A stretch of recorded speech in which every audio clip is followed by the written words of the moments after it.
Buenas tardes, alumnos. En el día de la fecha retomamos con nuestra materia Análisis de mercados agroecológicos. En el día de hoy vamos a intentar integrar los contenidos conceptuales que venimos viendo en las unidades 1, en la unidad 2 y en la unidad 3. Pretende ser un resumen integrador de la materia.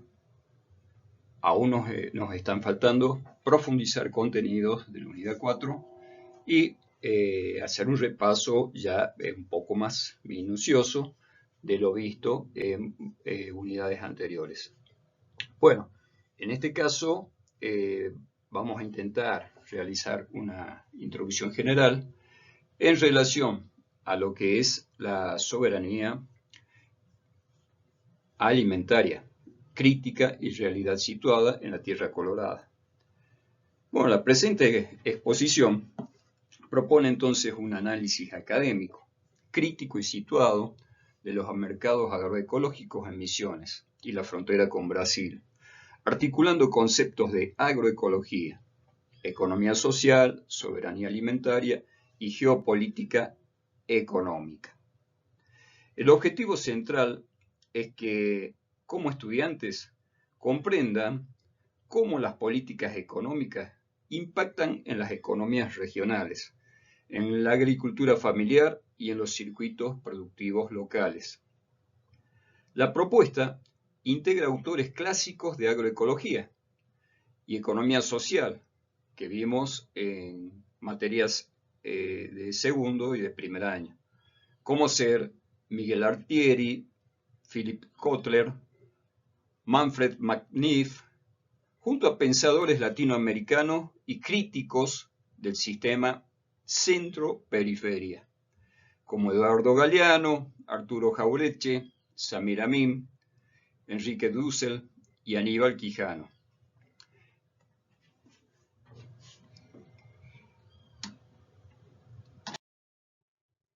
Desde el escenario de la Tierra Colorada, estimados estudiantes, colegas, con esta presentación no se le hace desde el manual de una economía clásica, sino desde lo profundo de lo que es la economía, donde se inicia la economía básica, la economía familiar, desde las chacras. Este análisis de los mercados agroecológicos, en especial con la visión en Misiones, nos exige una mirada situada. Entonces no podemos solamente hablar de oferta y demanda, ignorando que estamos en una zona de frontera, que también existen otros factores que influyen continuamente en la economía. Entonces, desde la soberanía se defiende con lo principal que es la producción local, las semillas criollas, todo lo que mueve las economías locales y regionales, frente a un sistema global que a veces nos prefiere como exportadores de materia prima barata y consumidores de subproductos industriales y caros. Esto también nos pone énfasis en lo que es darle valor agregado a la producción, que es muy importante. Al darle un valor agregado, nos permite llegar a un mercado mucho más vasto, mucho más amplio, brindando otras oportunidades. Bueno, repasando un poco la unidad 1 con el programa en mano, tenemos agroecología y economía social. Agroecología como contenido, economía social y mercados regionales. Tratando de resumir una conceptualización académica, diría Miguel Altieri en 2012 que constituye una ciencia, una práctica y un movimiento social orientado a diseñar sistemas agrícolas sustentables, resilientes y socialmente justos. No se limita a producir sin agroquímicos, implica reconstruir relaciones entre naturaleza, cultura y economía. También en esta unidad 1, ¿de qué hablamos cuando decimos agroecología? También refiriéndonos a Miguel Altieri, que entendemos la agroecología como una ciencia subversiva. No es simplemente reemplazar insumos, cambiar el glifosato por un purín o algo orgánico, es reemplazar la lógica del capital por la lógica de la vida, de lo colectivo, del sector, como también diría un autor, Manfred Max Neff, que la economía debe ser y estar al servicio de las necesidades humanas. En Misiones, por ejemplo, la necesidad fundamental es el arraigo de las familias, los que son agricultores familiares. También comprendiendo que los jóvenes que no se vayan a la ciudad a engrosar lo que son los cordones de miseria, los barrios periféricos, sino que también encuentren la agroecología una vida digna y próspera y que también se logre mejores condiciones de vida en las mismas chacras. Debemos resaltar de que la economía social plantea modelos de producción y comercialización basados en la cooperación, en la solidaridad y el desarrollo humano. Manfred McNiff sostiene que el desarrollo no debe medirse únicamente por el crecimiento económico, sino por la satisfacción, lógicamente, de las necesidades humanas fundamentales. También podemos hacer una contextualización regional, que por ejemplo en Misiones las ferias francas representan una experiencia histórica de resistencia económica y cultural en todo lo que son los municipios de Misiones. Encontramos ferias francas u otras modalidades de venta, muchas veces también lo podemos conocer como venta puerta a puerta, o también en mercados locales, productos de la agricultura local. Los productores familiares también comercializan alimentos directamente al consumidor. La idea es que siempre vayan reduciendo los intermediarios y vayan fortaleciendo los circuitos cortos de comercialización. En nuestra zona o región, la frontera con Brasil nos generó dinámicas bastante complejas. También con la diferenciación de cambiaria, el tema de los real, el peso, el ingreso de productos que también son importados y la dependencia de los precios externos, muchas veces el productor local compite en condiciones desiguales frente a estas grandes cadenas concentradas. La frontera y la trampa de las venas abiertas. Miremos nuestra frontera. En la diapositiva anterior, Bernardo de Irigoyen, al fin y al cabo, es el termómetro de nuestras contradicciones. Cuando el real sube o baja, nuestra soberanía tambalea. Entonces, en esta situación, Eduardo Galeano nos recordaba que la División Internacional del Trabajo es una trampa. Misiones pone la hoja verde, el esfuerzo físico y el desgaste del suelo, pero el valor agregado se lo llevan los grandes centros urbanos o los holdings internacionales. Entonces, esto es la colonialidad del poder de Aníbal Quijano operando en nuestra propia yerba mate.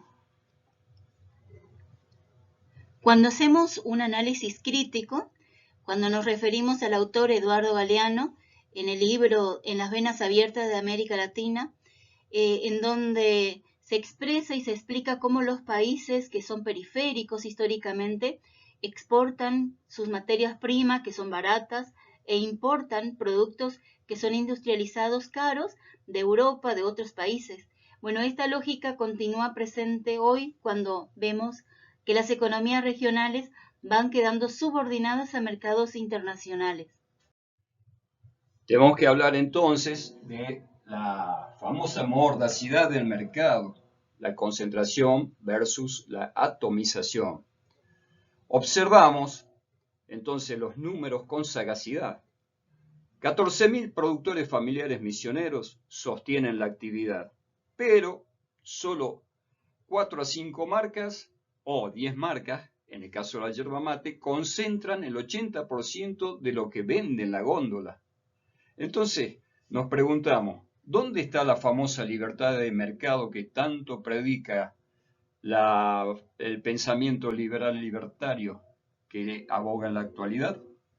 La asimetría es tan obscena que el término competencia resulta un insulto a la inteligencia. El productor es un tomador de precios, mientras la industria es una formadora de destinos. Vemos en la slide, en la ponencia, la concentración en el mercado de la yerba mate, por ejemplo, en donde tenemos un trabajo realizado por el contador público Cristian Castro, en donde rankea las salidas de yerba mate envasada.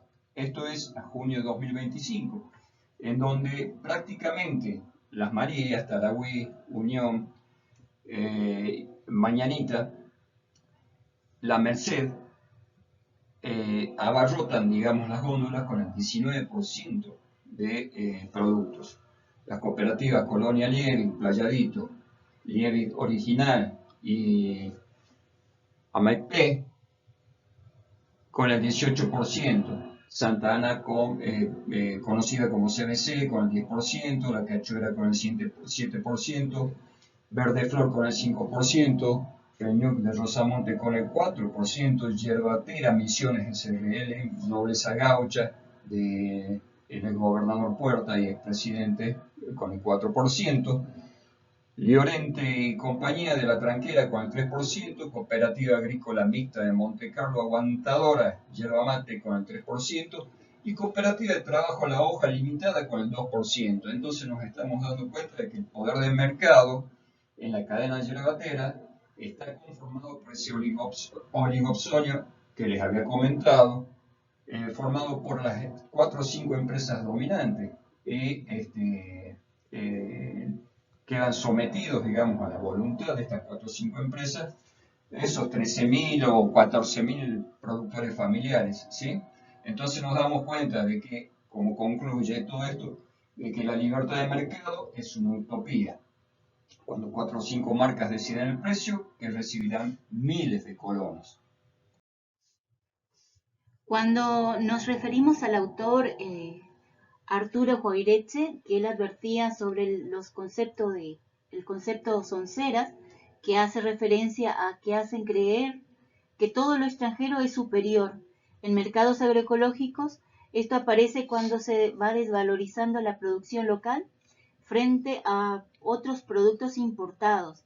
Entonces, este concepto de las onceras modernas, este autor hace como que estas verdades son establecidas, que estas verdades que nos impiden ver otras realidades de lo que va sucediendo en la calle, lo que va impactando en las economías familiares, en la población en general.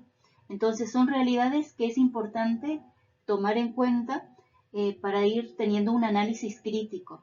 Entonces este concepto de soncera, que podemos verla actualmente, es creer que la eficiencia solo se vive en la agricultura industrial. Nos hace creer que, por ejemplo, un tomate de larga vida, que no tiene un sabor, sino que el sabor es más insípido y viajero, significa más progreso. Mientras que el tomate del colono, que muchas veces tiene pequeños picados, por ejemplo, que el sistema es más informal, se produce una desvalorización. Muchas veces esto termina siendo algo cultural, es lo que el sistema nos muestra, y también este sistema va saqueando los valores de lo que es la producción local, el valor de lo que es agroecológico u orgánico. Estas sonceras de la modernidad a la que nos refiere Arturo Jaureche no son sonceras infantiles, sino que es una hegemonía planeada. Y en esto ya, digamos, podemos recalcar, podemos recordarnos de los pensamientos del filósofo Aníbal Quijano, en donde nos hablaba de descolonización y colonización eurocentrista, ¿sí? En donde prácticamente esa desvalorización sistemática de lo local es la herramienta o la batalla cultural para someter a los pueblos. Entonces se percibe que el producto de la chacra como atrasado, como de mala calidad, y algo que es externo, algo que es importado, como el progreso, como lo mejor, como lo bueno, ¿sí? Entonces tenemos de que los modelos soberanistas impulsaron históricamente protección de industrias locales, agregado de valor nacional y fortalecimiento de cooperativas. Esta es la comparación política la que estamos haciendo. En contraste con esto, las políticas de desregulación económica actuales, apertura importadora y reducción del rol estatal, impulsadas por el actual gobierno liberal libertario, generan preocupación, lógicamente, en sectores agroecológicos, en organizaciones sociales, en redes populares, en soberanía alimentaria, por la posible pérdida de competitividad y desaparición de pequeños productores y agricultores familiares. Tal es el caso, por ejemplo, del Decreto 70-2023 y la Ley de Bases. Fueron cuestionados por sectores académicos y jurídicos por modificar estructuras regulatorias centrales mediante mecanismos de urgencia. Diversos analistas sostienen que estas medidas favorecen procesos de concentración económica y, lógicamente, extranjerización. Cuando hacemos una reflexión y análisis anteriormente mostraba lo que eran los agricultores franceses y lo que era la rebelión, digamos, frente a ciertas políticas que, por ejemplo, en Francia querían establecer con respecto a productos del Mercosur, en la cual es bien conocido y difundido el tema de la movilización que han tenido los agricultores franceses y también de otros países contra ciertos recortes y políticas a nivel estatal. Entonces, no podemos desenganchar, digamos, la importancia que tiene las políticas.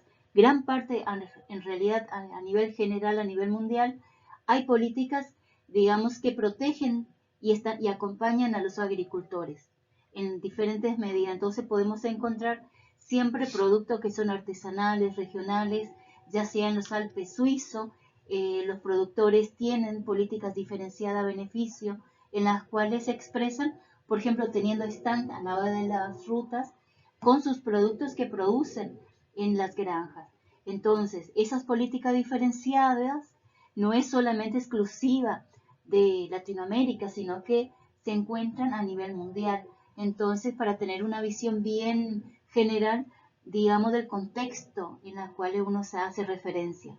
Entonces, cuando hacemos una reflexión pedagógica, empezamos a analizar, ¿puede existir la libertad real de mercado cuando un pequeño productor compite contra grandes corporaciones multinacionales con ventajas financieras y logísticas enormes? Entonces, empezamos a tener esas incógnitas. Una moraleja que podemos decir es de que la soberanía alimentaria no es solamente producir alimentos, sino que es defender el derecho de los pueblos a decidir cómo producir, cómo distribuir y también cómo consumir y qué consumir. Entonces, una propuesta de solución podemos reflexionar de que es fortalecer las cooperativas agroecológicas, los bancos de semillas criollas, mercados locales, compras públicas regionales, también políticas que sean para el arraigo de los jóvenes, de las familias en los sectores rurales. Bueno, ingresamos a lo que se da en llamar la unidad 2. La unidad 2 nos hablaba de cadenas de valor y circuitos cortos. En esta ponencia podemos ver una matriz en donde tratamos de comparar los mercados, ¿sí? El mercado convencional, los circuitos cortos y el consumo responsable. Entonces, podemos decir como definición entonces que Kotler definía el mercado como un espacio de intercambio, donde existen necesidades, deseos y capacidad de compra. Sin embargo, en agroecología, el mercado también debe ser entendido como un espacio cultural y político. Las cadenas de valor describen el recorrido de un producto desde la producción hasta el consumidor final. En sistemas concentrados, el productor recibe una pequeña parte del precio final. Ahora, en los circuitos cortos reducen intermediarios y generan mayor rentabilidad para el productor familiar. Es el caso, por ejemplo, de las ferias francas, la venta directa, los nodos de consumo y cooperativas. Son ejemplos concretos. Una de que podemos reflexionar y analizar que las soluciones pueden ser los circuitos cortos y lo que es la ética de la liberación. Esta respuesta no vendría solamente del derrame. Muchas veces hemos escuchado que hablan de lo que es el derrame de la economía, sino que también tenemos que partir de lo que es la organización. Los circuitos cortos, las ferias francas, los mercados de soberanía alimentaria, las mesas de exposiciones, la venta puerta a puerta y otras modalidades, muchas veces se pueden considerar como acto de desobediencia civil o sea pacífica y productiva, siguiendo la ética de la liberación de un autor llamado Enrique Dussel. Planteaba que debemos poner el centro al oprimido, al campesino, todo lo que es el sector del campesinado. Y la agroecología es la solución porque es una estrategia, es autónoma, no depende del dólar, no depende de la importación de fertilizantes sintéticos, depende del saber ancestral, el cuidado del suelo, las redes, lo que es la construcción colectiva a nivel local, territorial, el desarrollo de los agricultores familiares. Entonces el saber y compartir conocimiento es importante, digamos, desde lo básico a nivel local. Ahora, lo que decimos en Misiones, la agroecología es resistencia. Entonces analizamos este contexto misionero. Por ejemplo, en Bernardo de Irigoyen y San Pedro, muchas familias rurales dependen de la yerba mate, de la horticultura y pequeñas producciones agroecológicas. La volatilidad cambiaria con Brasil altera precios y genera incertidumbre. Entonces tenemos que hacer ese análisis crítico con los autores, como Samir Amin, que describía el capitalismo periférico como un sistema donde los países dependientes exportan recursos sin controlar cadenas estratégicas. Esto se observa cuando las economías regionales venden materia prima, mientras otros concentran industrialización y comercialización. Recordando a Aníbal Quijano, cuando desarrolló el concepto de colonialidad del poder, explicando cómo persistían estructuras de dominación económica y cultural, incluso después de la independencia política. Cuando vemos muchas veces alguna imagen de decir, bueno, el hambre es un crimen, la agroecología es la respuesta.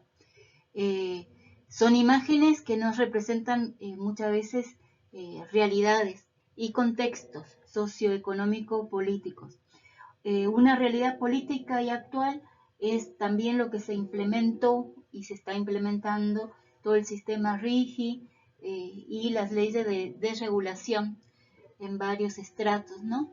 Entonces no podemos eludir esta actualidad con el DNU 70-2023 y la ley bases.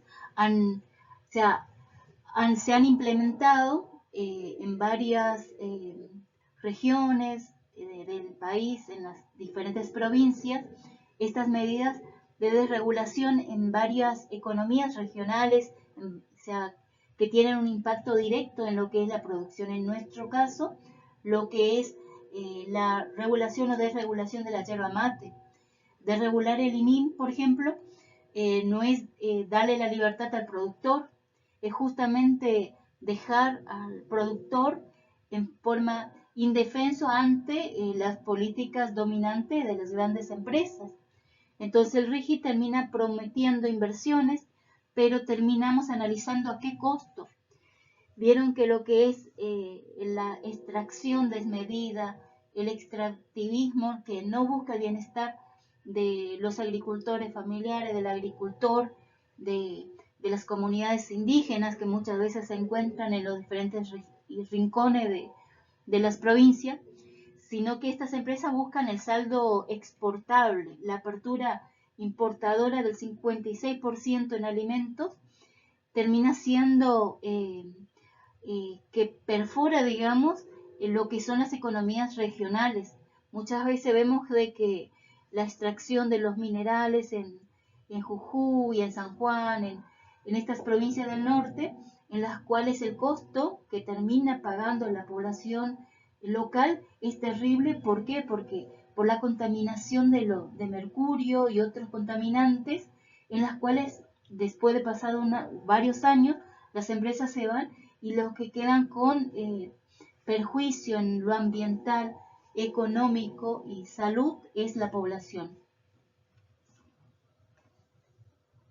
Bueno, muchos productores familiares señalan dificultades crecientes por tarifa en los combustibles y apertura de importaciones. Entonces ahí comenzamos a analizar cuál es el impacto que tienen todas estas medidas liberales, libertarias, sobre el Producto Bruto Interno o el PBI, ¿sí? Bueno, el Producto Bruto Interno sabemos que puede crecer por exportaciones concentradas, sin mejorar necesariamente la distribución de los ingresos. El crecimiento económico no siempre implica desarrollo humano. Entonces, la reflexión que nos hacemos, ¿quién captura realmente toda la riqueza generada por la tierra misionera y por, digamos, la producción del país? ¿Quién la está capturando? ¿Hacia dónde está fugando? Y nos comenzamos a preguntar si no tenemos enclaves injerencistas extranjeros. Entonces, esto nos da a pensar y nos surge como moraleja de que sin agregado de valor local, las regiones productoras quedan atrapadas en dependencias económicas. Ahí nos hacemos una propuesta, que es la de realmente impulsar la industrialización regional con agregado de valor agroecológico y redes de comercialización solidaria para valorar nuestros productos. En este caso, tendríamos que, retomando en la unidad 3, recordando contenido, la soberanía alimentaria implica el derecho de los pueblos a definir sus políticas agrícolas y alimentarias, priorizando la producción local y sustentable. Enrique Dussel plantea que América Latina debe construir una filosofía de liberación basada en la dignidad de los pueblos históricamente excluidos. Con la geopolítica regional, tenemos que analizar que Misiones ocupa una posición estratégica fronteriza y las decisiones económicas nacionales afectan directamente al comercio regional, el precio de los alimentos y lo que es la supervivencia de los pequeños agricultores locales, la grave crisis que están atravesando los comerciantes, pequeños